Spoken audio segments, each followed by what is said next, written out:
और आज हम STA टोकन पे नया अपडेट लेके आए। अब इस वीडियो में मैं आपको बताऊंगा कि कौन कौन से इस पे केस हुए हैं और जो कानूनी जो प्रक्रिया है वो अभी तक कहाँ पे पहुंची है और क्या उसमें नया अपडेट आया है। तो वीडियो थोड़ा लंबा हो सकता है, आप सब्सक्राइब कर दीजिए चैनल और शेयर करिए वीडियो ज़्यादा ताकि ज़्यादा लोगों तक पहुंचे। तो अब हुआ क्या है, लेटेस्ट जो इस पे न्यूज़ आई है, तो जो ये STA के जो है 3 लोग इन्होंने अगर गिरफ्तार किए, अगर आपको पता हो तो इसमें जो है सबसे पहला जो है वो है निरोध कुमार दास, जो है ओडिशा हेड था STA का। उसके बाद आ जाता है रत्नाकर पल्लई, ये जो भुवनेश्वर का हेड था। और उसके बाद जो तीसरा आपको पता ही होगा, जिसका नाम जो है बहुत लिया जाता है, वो है गुरतेज सिंह सिंधु। तो अब इन पे जो केस कौन कौन से हुए हैं अगर आप ये देखें तो इस पे जो है ये है जो ये STA का केस है जो उड़ीसा के EOW ने किया है, वो है केस नंबर 19। और इस पे जो अगर मैं बात करूं तो IPC धारा जो लगाई गई है, सबसे पहले लगाई गई है 419। तो 419 धारा कौन सी है?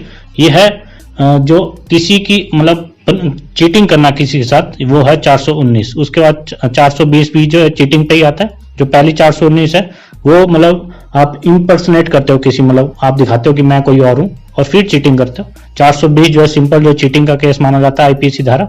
उसके बाद आती है धारा 467। तो 467 जो है उसमेमें जो है आप फर्जी डॉक्यूमेंट बनाते हो और उनको जो है आप दिखाते हो और खिलवाड़ करते हो असली डॉक्यूमेंट के साथ, तो वो आती है आपके 467।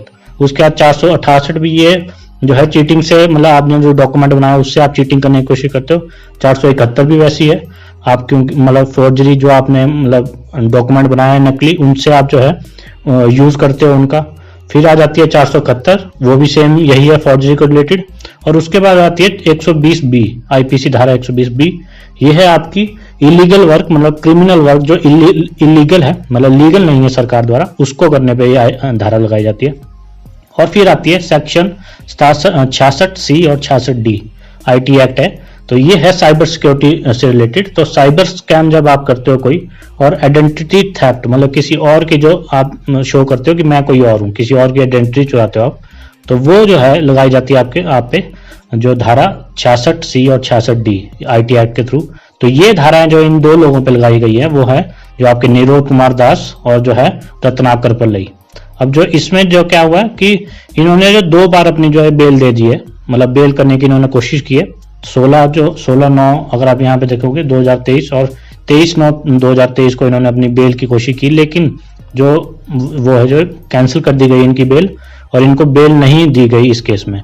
अब जो मेन जो अक्यूज्ड है इसका वो है गुरतेज सिंह सिद्धू, वो जो है अभी भी जेल के अंदर है। उस पर जो है कोई अपडेट नहीं है, मतलब अपडेट तो है लेकिन वो जेल के अंदर है। उस पर जो है बिल्कुल जेल के अंदर अभी रखा है उसको, तो कोई मतलब बेल अभी कोई कोशिश ही नहीं हुई है। तो अब हुआ क्या है कि जो निरोध कुमार दास है, अगर आपको अभी लगता हो कि गुरतेज सिंह सिद्धू जो है यही जो है इसका मेन जो हेड है, ऐसा भी नहीं है।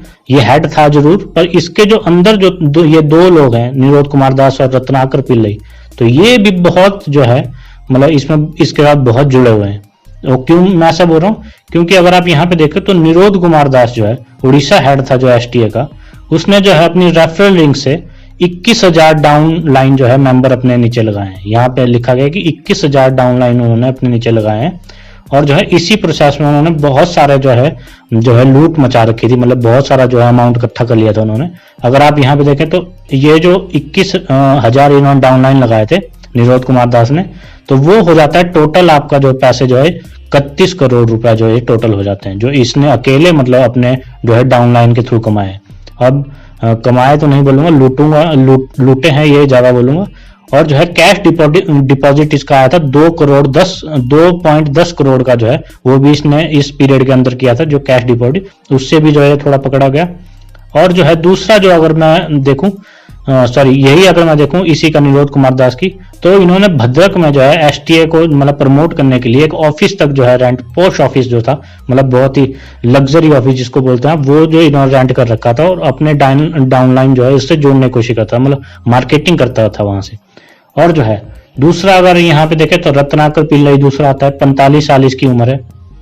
और ये जो है इसने भी अपने नीचे बहुत सारे डाउन मेंबर लगा के रखे थे इसी स्कीम के अंदर।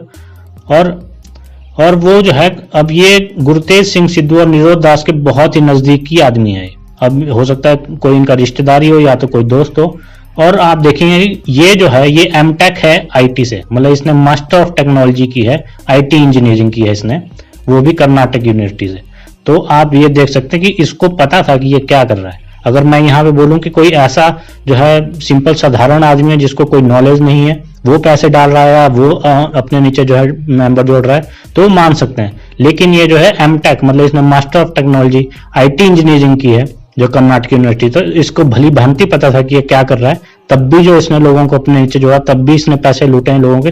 तो आप सोच सकते हैं कि मतलब किस तरह के ये जो है खिलवाड़ करते हैं दूसरों के भावनाओं के साथ और दूसरों के पैसों के साथ। तो जो है अब इसने जो यहाँ पे लिखा है कि मैं जो है क्लेम, मतलब इसने क्लेम किया था कि मैं इंटरनेशनल स्पीकर हूँ, एंटरप्रेन्योर हूँ और इन्वेस्टर गुरु हूँ। अब ऐसा ऐसा इन्होंने थोड़े वादे किया था अपने इन्वेस्टर से, तब जो है लोग उसके और झांसे में फंसे। और जो है अब गुरतेज सिंह जो है सिद्धू जो है मेन बंदा, उसका जो है एक चैनल था जो लर्न टू अर्न, अगर आप देखेंगे लर्न टू अर्न करके इसका चैनल था, और उससे भी ये जो है अपने जो मार्केटिंग करता था STA टोकन की। और वो जब इसको जो है इसके 2 लोगों की जो गिरफ्तारी हुई, उसके बाद जो इसने चैनल पूरा जो है बंद कर दिया। अब अगर आप यहाँ पे देखेंगे banner learn to earn in regard he also spent about 1.42 lakh in event promotion.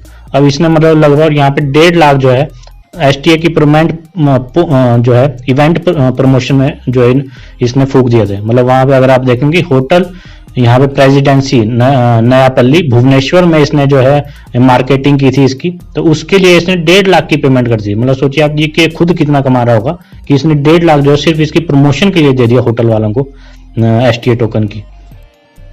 और यहाँ पे अगर आप देखेंगे रत्नाकर पिल्लई, उसने 60 लाख जो है यहाँ पे प्लॉट खरीदे हैं भुवनेश्वर में।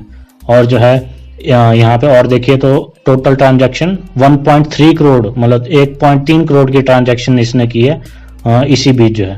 तो आप देखेंगे कि ये जो अपलाइनर है, अब ये अपलाइनर ये किस्म के 21,000 अगर इसने अपने नीचे लोग जोड़े हैं तो अपलाइनर ही हुआ ये। तो मेन पैसा जो इनके पास ही है। अगर मैं यही आपको हमेशा कहता हूं कि जो है सबसे पहले अपलाइनर होते हैं वो जो है सारा पैसा लूट लेते हैं। यही मैं आपको जो है चेतावनी भी देता हूं बार बार, क्योंकि देखिए अभी डिजिटल टोकन के लिए भी ऐसा ही हुआ था। अभी मेरा एक मतलब मित्र ही कहूंगा मैं उसको, तो वो भी जो है वो मतलब कोई बड़ा अपलाइनर नहीं था, वो डिजिटल टोकन से बहुत पहले जुड़ा था। उसने मुझे भी कहा था लेकिन मैं इंटरेस्टेड नहीं हूं देखो इसमें इन चीजों में। तो मैंने उसको उस टाइम भी कहा कि ये देखिए स्कैम है, ये इसमें मत फंसो आप, लेकिन वो नहीं माना। तो उसने जो है अपने पैसे जो डिजिटल टोकन में लगाए। और अब हुआ क्या है कि उस पे जो है 2 केस हो गए, उस पे जो है 2 केस किए हैं फ्रॉड और मतलब चीटिंग के 420 के उसके जो केस लगाए गए। और एक केस उसमें से 5 लाख का, एक है 10 लाख का, और शायद तीसरा केस भी अब होने वाला है, वो भी जो है आप मनी के लिए कर रहे हैं। तो अब देखो कि उसने भले ही उससे थोड़ा बहुत कमाया, लेकिन अब जो है उस पे केस हुए हैं, तो उसको कितना जो है मेंटल टॉर्चर होगा, कितना जो है उस पे जो है उसके जो वकील को फीस जाएगी या कुछ और जाएगा। और वो पता है कि उसका जो उसको मिलने वाला कुछ नहीं है। या तो अगर आप यहाँ पे मतलब हो, आप अगर यहाँ पे विक्टिम हो, तब तो आपको फीस वगैरह मिल जाती है वकील की, लेकिन वो जिसने खुद जो है इसमें फंसा हुआ है तो उसको तो वो फीस भी नहीं मिलेगी, सब उसकी जेब से जा रहा है वो। तो मैं यही बोलूंगा आपको, अगर आप अपलाइनर हो किसी और जो है ऐसे स्कैम के जो हमने आपको बताए हैं पहले भी, तो उससे आप नहीं जुड़े। आप जो है दूसरों का जो है पैसा मत इन्वेस्ट कराइए अपने में। अगर आपने डालने हैं पैसे, मैं बोलूंगा वो आपके पैसे हैं, आपकी मर्जी है, लेकिन दूसरों से मत इन्वेस्ट कराइए। क्योंकि जब ये जो है जब केस होता है या कुछ ऐसा स्कैम निकल के आता है, तो सबसे पहले वो अपलाइनर को पकड़ते हैं। तो अपलाइनर को जब वो पकड़ेंगे तब जो है वो ये नहीं देखेंगे कि आपको पता था कि नहीं था, वो आपका सब कुछ सील कर देंगे। वो जो है आपके पूरे बैंक अकाउंट सील कर देंगे, आपकी सारी प्रॉपर्टी सील कर देंगे। फिर वो ये नहीं देखेंगे कि आपने ये खुद कमाई थी या कैसे कमाई थी। वो जो है डायरेक्ट आपके जो है सब कुछ जो आपको जितना भी आज तक आपने कमाया वो सील कर देंगे, और वो सारे जो है जितना भी आपने लूट की है वो वापिस दे देंगे, उसको बेच के चाहे उनको करना पड़े। तो मैं आपको बोलता है हमेशा कि आप ऐसे स्कैम में मत फंसे। अभी भी बहुत से स्कैम जो है मार्केट में, मैं कोशिश करता रहता हूँ कि मैं वीडियो लाता रहूँ उस पर। अब मैं आपको यही बोलूंगा कि इसकी तरह अगर हाल आपके ना हो, मतलब ऐसा नहीं चाहते आप कि इनकी तरह आपके हाल हो, तो आप ऐसे स्कैमों में इन्वेस्ट ना करें। और वीडियो ऐसे अगर आप देखना चाहते हो तो आप जो है सब्सक्राइब कर सकते हैं चैनल, हम स्कैम रिलेटेड जो है वीडियो लाते रहते हैं। और शेयर करिए वीडियो को ज़्यादा से ज़्यादा, ताकि ज़्यादा लोगों तक ये पहुंचे और सभी जो है सुरक्षित रहें, सावधान रहें। धन्यवाद।